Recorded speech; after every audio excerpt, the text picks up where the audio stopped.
j'étais devenu vraiment un impudique.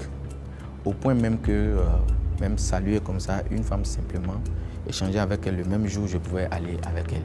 Et ce n'était pas facile parce que je pouvais par moment sortir avec 5 femmes par jour.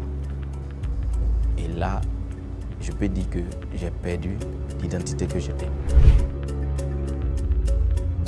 Je suis Timothée Elias Olokambou. J'ai un petit témoignage à vous raconter. Comment est-ce que je suis devenu chrétien? Cela a commencé depuis 1999. J'étais encore très jeune. Et lorsque je suivais mes parents pour aller à l'église, je ne prenais pas plaisir. À chaque fois que je me trouvais là, j'avais un sentiment de ne pas être dans l'endroit agréable. Et c'est ainsi que j'ai des amis avec qui j'avais l'habitude de jouer au foot et ils fréquentèrent une autre communauté différente de là où moi je partais.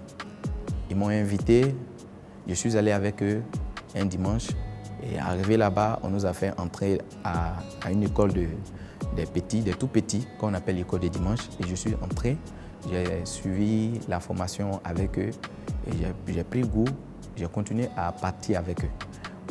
Or, avant ça, avant cette époque, j'étais très impoli envers mes grands frères. Quand ils m'insultaient, je n'acceptais pas. Je pouvais même parfois me bagarrer avec eux, malgré que je ne pouvais pas les frapper, mais je leur donnais les coups quand même. J'étais très impoli, honnêtement.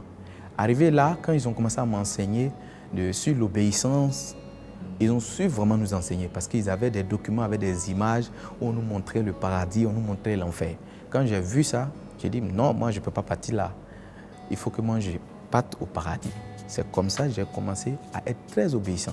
Je marchais avec un groupe d'amis. J'étais comme leur pasteur, si je pouvais dire comme ça. Je m'opposais à tout ce qu'ils faisaient de malséant. Mais je les suivais quand même. Je ne faisais pas ce qu'ils faisaient, mais j'étais avec eux, je les conseillais.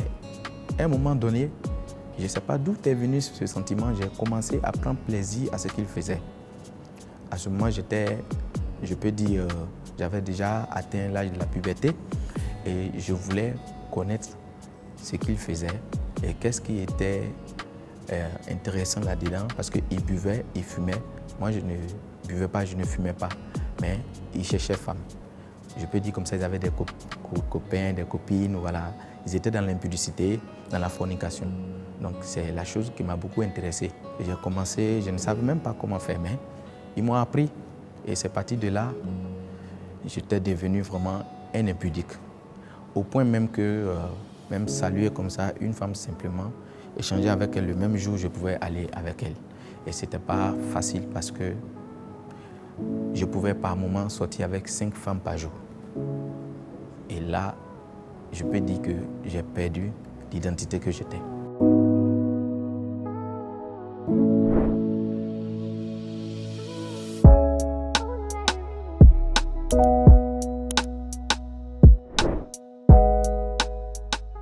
Je suis tombé malade quand je vivais encore dans la fornication. Je suis tombé gravement malade au point que mes 2 poumons, un côté était complètement, je dirais, anéanti. Hein. Ça ne fonctionnait plus.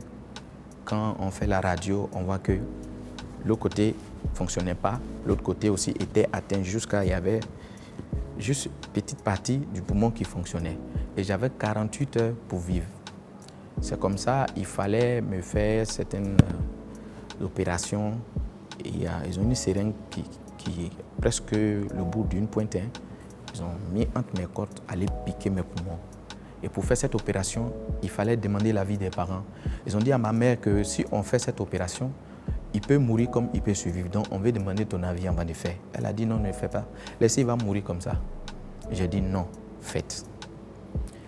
Et la décision était à moi. Maman ne voulait pas. J'ai décidé de faire ça. Et quand ils ont commencé, je n'ai pas supporté, je suis tombé. Ils ont cru que j'étais mort. Mais pendant que j'étais tombé, je me retrouvais dans un monde où je voyais des gens qui disaient « il faut laisser la terre, les gens souffrent trop là-bas, viens ici, on vit bien, on ne souffre pas, on ne transpire pas ». Je voyais une femme qui était très à l'aise, qui vivait dans de très bonnes conditions, c'est elle-même qui s'adressait à moi. Et c'est comme ça, je regardais ma mère, je regardais mon frère et je voyais qu'ils étaient tristes. Et je me posais des questions, si je mets en derrière ces personnes-là, ils vont beaucoup pleurer. Et c'est comme ça, je suis revenu à moi-même et j'ai fait mon doigt comme ça. Les médecins qui étaient là et les infirmiers, ils ont commencé à applaudir qu'il est revenu à la vie. Mais là, j'ai compris quelque chose que Dieu ne voulait pas que je parte. Et ma vie, je suis sorti de là, étant sur les lits des hôpitaux. Chaque jour, dans la salle où j'étais, les gens mouraient. Chaque jour, les gens mouraient dans la salle où j'étais. Et moi, j'avais une stratégie. Les nuits, malgré que je ne me portais pas bien, je sortais du lit des malades pour aller m'asseoir sur les bancs des patients, ceux qui venaient avec leurs malades. Et c'est comme ça que j'ai commencé là. Parce que quand on est malade, forcément, on cherche une main protectrice. J'ai commencé à me tourner vers le Seigneur. J'ai commencé à prier, Mon frère venait prier avec moi parce que lui, il craint vraiment Dieu. Il a commencé à prier. Il dit, petit frère, tu vivras. Et c'est comme ça, quand je suis sorti de là, de cette situation, j'ai commencé à m'intéresser aux choses du Seigneur. J'ai commencé à abandonner la vie d'impudicité. Et jusqu'à ce que j'étais encore élève, j'ai eu le bac. Et puis bon, j'ai quitté la Côte d'Ivoire.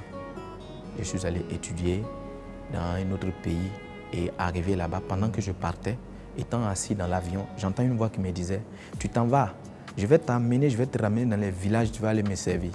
J'ai entendu ça comme ça et il dit, ça c'est quel démon qui est en train de me parler comme ça? Comment moi je vais me chercher, faire mes études pour venir avoir une bonne situation de vie et puis tu vas me dire non, tu es venu m'envoyer au village. Non, ça, je ne peux pas accepter ça. Je suis allé, tout ce que je voulais faire, tout tombait à l'eau. Je suis revenu, je suis allé encore dans un autre pays. J'ai tout fait, ça n'allait pas. Et c'est comme ça, le Seigneur lui-même m'a ramené encore en Côte d'Ivoire. Quand je suis arrivé, loin de là, de comprendre que Dieu il avait besoin de moi pour le servir. Et je n'acceptais pas. J'ai résisté à cet appel pendant 4 ans. Mais la manière dont j'ai souffert aussi pendant ces 4 années, ce n'était pas une mince affaire. Un jour, il y a une maman de l'église qui m'a invité. Mon fils Timothée, viens, je vais t'amener quelque part. Là-bas, on enseigne la parole de Dieu. J'ai suivi la maman et je suis parti. Et quand je suis allé, j'étais dans une galère pas possible. Et quand je suis allé, la maman m'a donné 5 000 francs. À chaque fois, elle payait mon transport, elle me donnait 5 000 francs pour partir. Et j'ai commencé à m'intéresser. Or, l'endroit où elle m'amenait, puisque elle était la femme d'un pasteur, donc c'est un endroit où on forme les hommes de Dieu. Mais si elle me disait ça, je ne l'ai pas parti. Donc je suis parti avec elle, arrivé là-bas, tous ceux qui étaient dans la salle étaient que des pasteurs. J'étais seulement qu'un chrétien, voilà, membre de l'église, et je venais d'arriver au milieu d'eux. Ils m'ont formé. C'est de là que j'ai été véritablement transformé. Tout ce qui était orgueil, colère, la fornication, l'impudicité, l'impolitesse, tout ça. Avant, je n'aimais pas me faire diriger par quelqu'un. Je ne prenais pas conseil des autres. Je me disais que j'étais trop intelligent que quelqu'un me donne des conseils. Mais à travers ces enseignements, ils m'ont véritablement changé. Ils m'ont transformé. À travers moi, beaucoup de personnes aujourd'hui ont changé de vie, ont renoncé à la vie malsaine qu'ils menaient et ils sont venus à Christ. Et je bénis le nom du Seigneur parce qu'il m'a véritablement métamorphosé. Donc cette métamorphose n'a pas été juste à ma propre force, mais ça a été de la volonté du Seigneur. Donc c'est pourquoi j'aimerais toutefois exhorter mes frères et sœurs qui sont encore dans le monde, que tu sois un tueur, tu sois un impudique, tu sois un ivrogne. Ne dis pas que non, toi tu ne peux pas changer. Moi que tu vois aujourd'hui, je n'étais pas comme ça hier. Donc c'est la grâce de Dieu, c'est Dieu qui connaît ses enfants. Il a dit dans sa parole que mes brebis entendent ma voix et ils viennent.